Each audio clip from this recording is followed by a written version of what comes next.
3절. 네, 사모님 보실까요? 3절. 네, 3절.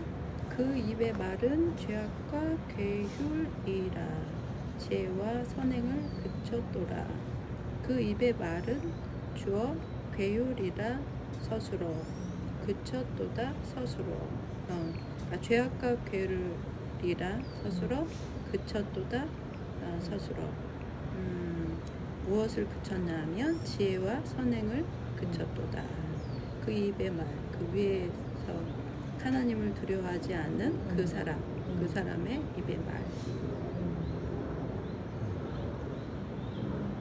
이렇게 돼 있는 것 같아요. 그래서 그 하나님을 두려워하는 그 사람은 계속 그 입의 말이 죄악과 괴휼로, 괴휼이 여기 미르바 해가지고 기만이라고 써 있네요. 그래서 계속 그 말하는 것 자체가 죄악이고 또 기만한다고. 네.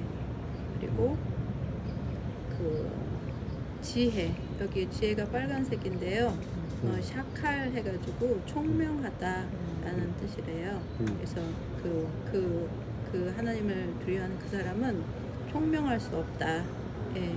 그리고 선행, 그래서 야타부 그렇게 말하는 그렇게 써 있는데 좋다라는 뜻이에요. 그러니까 총명하고 좋을 수 없다. 이렇게 말할 수 있는 것 같아요. 네.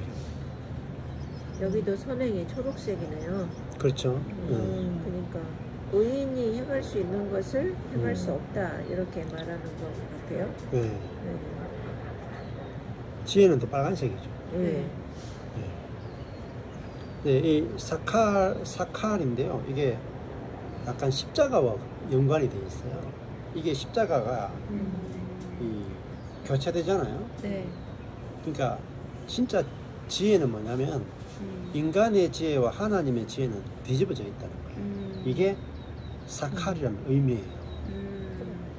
그러니까 인간의 상식하고 하나님의 뜻하고는 반대라 반대. 그러니까 우리는 여기 이 아기는 두려움이 하나님을 두려움이 없잖아요. 그러니까 얼마나 당당하겠어요. 그리고 하나님을 두려움이 없으니까 자기 지혜로 철저하게 자기 지혜와 자기 능력으로 무장해 있다. 그게 악인이거든요. 자기 지혜와 자기 능력으로 사는 자. 근데 그 사람이 우리가 보기에는 대단히 좋아 보이잖아요. 대단히 좋아 보이고 대단히 총명해 보이고 대단히 괜찮아 보이고 그리고 심지어 여기 이 자기 스스로 선도 다 행할 수 있어요. 근데 그 선한 사람이 뭐냐? 그게 악한 사람이거든요. 성경에서 하나님 없이도 나는 선하게 살 수 있고 하나님 없이도 나는 경건하게 살 수도 있고 이걸 잘못된 거란 말입니다. 그래서 위에 시편이 1편부터 악인과 의인에 대해서 계속 이야기하잖아요. 1편 복 있는 사람은 악인의 꾀, 죄인의 길, 오만한 자의 자리 하면서 마지막에 의인의 길은 아시나 악인의 길은 망하리로다 이렇게 다 끝나거든요. 그러니까 시편 전체가 악인과 의인의 개념을 계속해서 추격하고 있어요. 그러니까 악인은 뭐냐? 바람에 나는 교회. 의인은 뭐냐? 시냇가에 심은 나무라. 그러니까 의인은 말씀에 심겨진 사람이에요. 하나님이 기준되는 사람을 의인이라고 부르고 자기가 기준인 사람을 악인이라고. 근데 이 개념이 바뀌어져야 내가 하나님과 올바른 관계를 맺거든요. 그러니까 쉽게 얘기하면 시냇가에 심은 나무는 하나님의 말씀이 기준된 사람이니까 자기 생각이 없잖아요. 자기 뜻이 없잖아요. 근데 그러려면 한번 진짜 쫄딱 망해봐야 자기 생각이나 자기 기준이 없어지거든요. 근데 악인은 꾀를 쓸 수 있고 방법을 쓸 수가 있고 자리에 앉을 수 있는 사람이거든요. 근데 그 사람을 바람에 나는 겨와 같다는 거죠. 그 말은 바람이 한번 딱 불면은 그 방법이나 길이나 꾀나 자리가 싹 날아간다. 그래서 여기서 악인과 반대되는 개념이 10절에 나와요. 10절에 두 가지 나오잖아요. 주를 아는 자. 이게 뭐겠어요? 지혜. 지혜. 그러면 이게 이제 대칭을 이루잖아요. 거의 이게 이 지혜와 선행이 뭐겠어요? 이게 하나님 앞에 선한 것은 마음이 정직한 거죠. 마음이 정직하다는 말은 이게 윤리적이고 도덕적 개념으로 하도 우리가 무장이 돼 있기 때문에 성경적 개념을 못 잡아요. 정직하다는 것은 야샤르거든요. 올바르다는 뜻이에요. 그 마음이 하나님께 올바른 자거든요.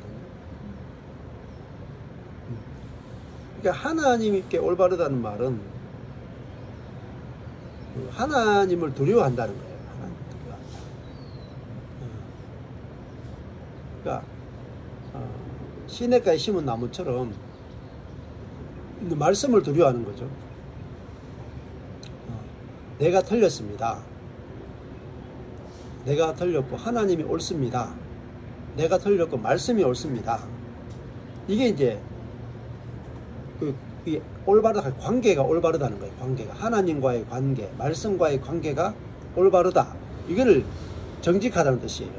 근데 우리는 그냥 정직하다 하면 나쁜 짓 안 하고 거짓말 안 하고 착하게 살면은 우리 마누라가 참 정직하고 이게 정직한 게 아니에요. 성경에서 말하는 정직하다는 말은 이게 정직하다, 올바르다 가가지고 올바른 게 뭐냐? 의인이라는 뜻이에요. 의인. 의인이라는 것은 하나님과의 관계가 올바르다. 그러면 내가 만약에 주인과 관계가 올바른 종이다 하는 것은 거짓말 하지 않는다는 개념이 아니고 자기는 종의 자리, 종이라는 걸 확실하게 알고 주인을 주인 대접하는 것을 올바르다라고 해야 하는 거죠. 그러니까 나는 피조물이고 하나님은 창조주고 나는 무지하고 하나님은 지혜롭고 나는 약하고 하나님 강하다. 이거를 올바르다고 하는 거거든요. 근데 요 사람이 의인이다라는 거예요. 예. 그래서 마음이 정직한 자는 말은 올바른 자잖아요. 그러니까 이 악인은 하나님과의 관계가 올바르지 않은 거죠. 그걸 뭐냐면 그게 불법이고 부정이에요. 그게 죄. 이게 2절에 아온 가는 게 3절에 보면 죄악. 요거는 4절에 죄악. 이게 아웬이거든요. 같은 거예요. 그냥 불법, 부정. 그리고 이 4절에 아웬 공어 헛됨도 또 있거든요. 공어 헛됨. 이제 하나님과 이제 잘못된 관계가 되면 모든 것이 공허하고 헛되게 된다. 그런 개념이라고 볼 수가 있어요. 그래서 이 지혜가 빨간색 지혜, 하나님을 아는 게 진짜 지혜인데 하나님을 두려워하는 것이 진짜 지혜인데 우리는 하나님을 두려워함이 없는 지혜를 지혜롭다고 하는 거죠. 예를 들면 공부를 잘한다, 투자의 귀재다, 주식의 황제다, 혹은 문제 해결자다, 이런 거를 지혜롭다고 치는데 성경은 그걸 지혜라고 하지 않는 거죠. 하나님께 모든 것이 달렸습니다. 이걸 지혜롭다고 하는 거고, 선행도 마찬가지겠죠. 하나님께 내가 선하게 올바르게 하는 걸 선행이다, 이렇게 볼 수가 있는 거죠. 4절로 넘어가 볼까요? 4절. 저는 주어 꾀하며 서고 싫어하지 아니하는도다. 뭘 싫어하지? 여기 저는 이 주어가 악인이네요. 그죠? 저는 그 침상에서 악을 꾀한대요. 죄악을 꾀하며 침상에서 꾀한대요. 그 다음에 스스로 불선한 길에 서고, 스스로 선하지 않는 길에 선다는 말이네요. 서고, 그 다음에 아니하는데 싫어하지 않는데 뭐를 악을 싫어하지 않는도다. 이렇게 있습니다. 꾀하고 서고 싫어하지 않는다. 예. 저가 그렇게 있습니다. 침상에서라고 이렇게 한 거 보면 죄악은 늘 어두운 데서 모의를 하나 봅니다.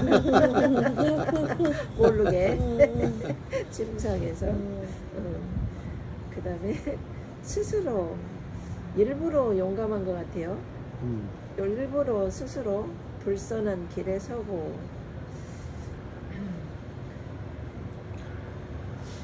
스스로 옳다고 하는 길에 서는 거겠죠. 어떻게 보면. 앞에 여기 3절에 선행을 거쳤다 할 때 여기 선이 야타보하고 여기 선한이 토부거든요. 이게 같은 그쵸. 개념이죠. 반대되는 불선이니까. 불선이니까. 예, 반대 개념이죠. 반대 개념. 선행을 그쳤도다. 근데 선행을 그치는 대신 악한 길에 더 서는 거죠. 중간에 선다는 거 있잖아요. 중간에 선다. 이것이 이거 아니면 저거잖아요. 중간도 악에 속한가요? 중간 있나요? 중간 있나요? 없어요? 예, 없는 것 같아요. 왜 기권하는 거 있잖아. 중도를 지킨다. 중도를 지킨다. 중도라 하지만 가보면 한쪽을 있어요? 뭐 중용이라는 사람 있잖아요. 뭐 그런 거. 악을 싫어하지 않는다. 악을 싫어하지 않는다. 싫어해야 되나요? 물어봐야 되죠. 최근에 어떤 일이 있었냐면 이제 요즘은 이제 한국의 문제가 옳고 그름에 대한 이쪽이냐 저쪽이냐 이거 되게 심하잖아요. 그러면 이제 어떤 일이 있었냐면 이제 이쪽 편이 교회를 좀 사용해도 될까요? 이렇게 이제 했어요. 그러니까 교회를 내주는 것이, 그러니까 이제 뭐 세상이 옳고 그름으로 하면, 그러면 우리 교회에서 모이세요. 이제 이렇게 만약에 자리를 내줬다고 해봐요. 그러면 이제 그것도 반대하는 사람이 있을 거 아니에요. 그렇죠. 반대하는. 그러니까 교회가 이쪽 편도 있고 이쪽 편도 있는 거예요. 정치적인 문제에 대해서.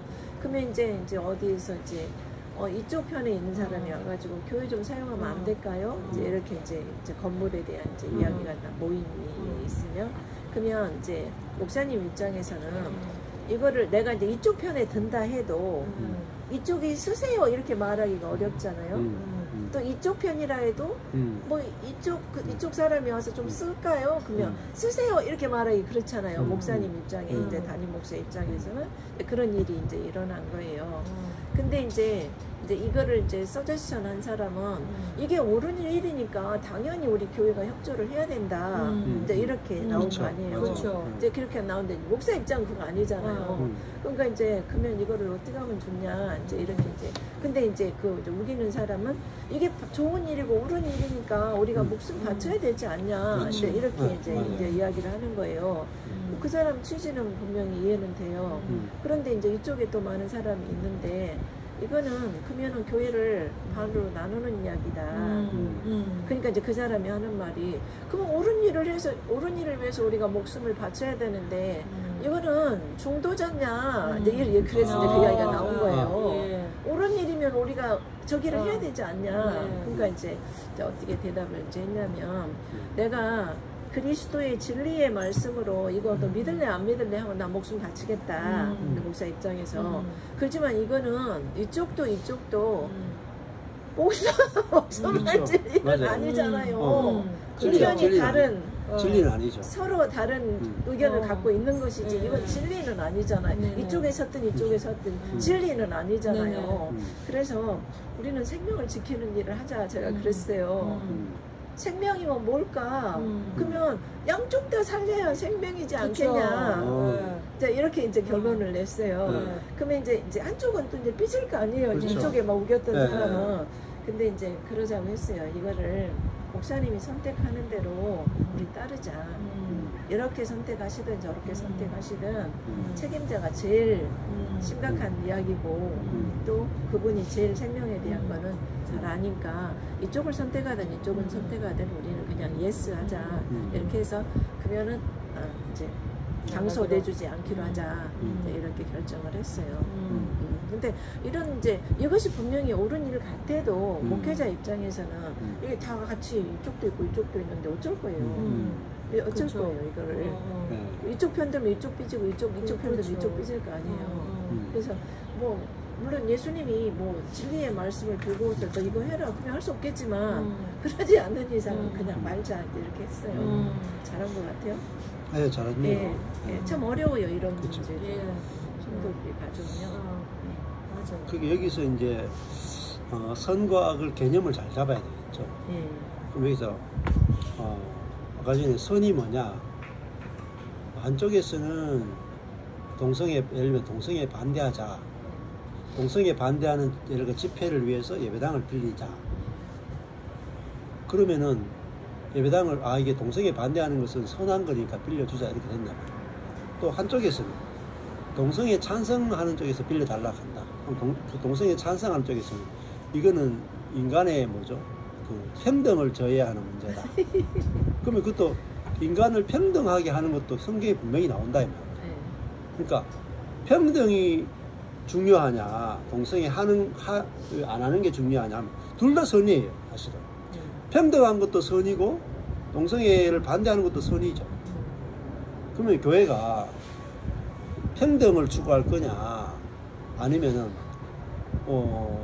동성애라는 죄를 반대할 거냐, 둘이 부딪히면 답이 없어요. 절대 답을 못 찾아요. 근데 성도들이 너무 단순하게 생각하는 거예요. 그러니까 교회는 동성애 찬성이냐 반대냐로만 못 가요. 그래서 이번에 작년에도 미국 감리교회가 반으로 쪼개졌잖아요. 동성애 찬성이냐 반대냐. 왜? 율법주의거든요. 예. 그러니까 동성애에 대해서만 나눠지겠어요? 이제 또 나눠진다고. 이혼하는 문제에 대해서도 이혼한 목사를 세울 수 있느냐 마느냐부터 시작해서 율법을 하나하나 하면요 교회가 수도 없이 쪼개진다. 예. 그러니까 왜 그런 일이 일어나냐면요 죄사함밖에 없는 거예요 교회가. 그러면은 이 새롭게 되는 게 없는 거예요. 새 창조가 없는 거예요. 그러면은 새 창조가 있어야 이 동성애라는 이런 문제도 그렇고 모든 문제에서 그 동성애도 이기면서 또 동성애 하는 사람들을 정죄하지도 않으면서 그들로부터 동성애로부터 해방도 시켜주면서 다 가능하거든요 사실은 진짜 복음은. 근데 그게 새 생명이 있어야 새 생명 자체가 동성애를 추구하지 않거든요.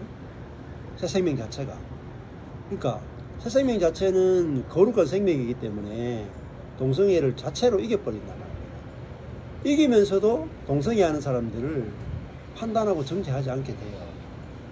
그리고 그 사람들을 정말 거기서 또 자유케도 해줘. 정죄하지 않으면서도 자유케 해주는 생명이란 말이에요. 근데 이 생명의 세계를 모르면은 생명은 다루지 않고 죄악심만 하는 거죠. 그러니까 동성애 하는 사람이나 예를 들면 가늠한 현장에서 잡힌 여자나 매 한 가지거든요. 근데 그 여인을 정죄할 거냐 정죄하지 않을 거냐, 판단할 거냐 판단하지 않을 거냐, 심판할 거냐 말 거냐의 문제가 아니고 해방시켜주는 문제죠. 복음은. 예수님이 그 여인을 간음해서 해방시켜줘야 되는 거지 간음한 죄를 용서만 해준다고 답이 없잖아요. 용서받고 가서 또 하는데. 그러니까 로마서 8장에 가서 그 죄로부터 해방시켜주는 것이 진짜 복음의 능력이다. 그리고 교회는 해방시켜주는 거죠. 그래서 자유케 해주는 거죠. 정말 거기까지 가야 이제 답이 있는 거죠. 여기도 우리가 이게 4절 보면서 그 침상에서 죄악을 생각하고 꾀하다는 말이 이게 1편하고 똑같아요. 꾀하다, 길에서다. 이게 1편에 똑같잖아요. 복 없는 사람의 특징이잖아요. 이 악인은 이렇게 할 수밖에 없다는 거죠. 악인은 침상에서 죄악을 생각할 수밖에 없고 스스로 불순한 길에 설 수밖에 없고 악을 좋아할 수밖에 없다. 이 상태를 이제 악인의 상태를 보여주는 거죠. 그러니까 이걸 고치라가 아니잖아요. 그러면 예를 들면 동성애를 할 수밖에 없잖아요. 그잖아요. 악을 좋아할 수밖에 없잖아. 악을 좋아할 수밖에 없는 그 사람을 고쳐라라고 해서는 안 되잖아요. 거기서 그 사람이 죽었고 우리가 거기서 해방되었다. 이제는 거룩한 성령으로 사는 새로운 창조물이 되었다. 이렇게 이제 접근에 들어가야 정죄도 하지 않으면서 자유케 하는 일들을 우리가 진짜 할 수 있는 거죠. 네, 여기까지가 이제 4절까지. 조금 쉬었다 할까요? 네.